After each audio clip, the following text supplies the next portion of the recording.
Pisky was once known as the playground for Donetsk's rich, with its million-dollar mansions. But this is Pisky today, steps away from rebel-controlled Donetsk. В принципе, с 2014 года он еще был вечно в эпицентре, боев. In 2014, Pisky was the epicenter of fighting, especially during the battles for Donetsk airport. Here we had a frontline base, so all the supply convoys were dispatching from here. Due to that, we had very destructive fighting here. Today, the fighting for control continues. Electricity and water have long been shut off. Happy homes have been reduced to rubble.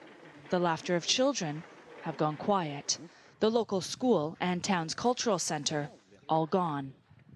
The majority of residents here in Pisky evacuated back in 2014 when the fighting for the Donetsk airport erupted just about half a kilometer in front of us. Now all that remains are remnants of an apocalyptic ghost town with hundreds of millions of dollars worth of damage. Prior to the conflict, more than 2,000 people resided here. 1,000 more would visit regularly. Today, only 12 remain. The yellow spray paint on their front fence reads, "People live here." Anatoly and Svetlana are a chatty couple. Other than the occasional soldier and NGO worker, they don't get many visitors.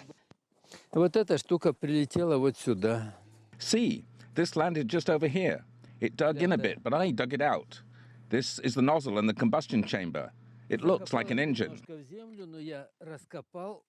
They rely on electricity from the soldiers' generators, and NGOs help them with food. When we started being shelled with Grad missiles, people started to move out. The Donetsk People's Republic sent buses, probably 4. They were telling us, everyone willing, please leave, because it will get really bad here.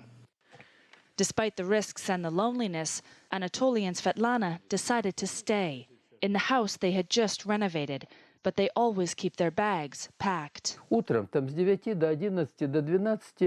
We already have our schedule. We know that between 9 and 11, there will be no incoming shelling, and outgoing shelling is almost the same schedule. The others who are still living here are living on the other side, at the other end of the lake. They are near the church. That end of Pisky is the front line. A ceasefire began Monday at midnight, yet sounds of shelling could still be heard throughout the day. All these ceasefires and gun silence is ridiculous. We have a ceasefire. We had the Minsk agreement recently. But yesterday, an offensive was launched against us. As the battle between the Ukrainian army and rebel separatists continues, Pisky remains a disputed territory.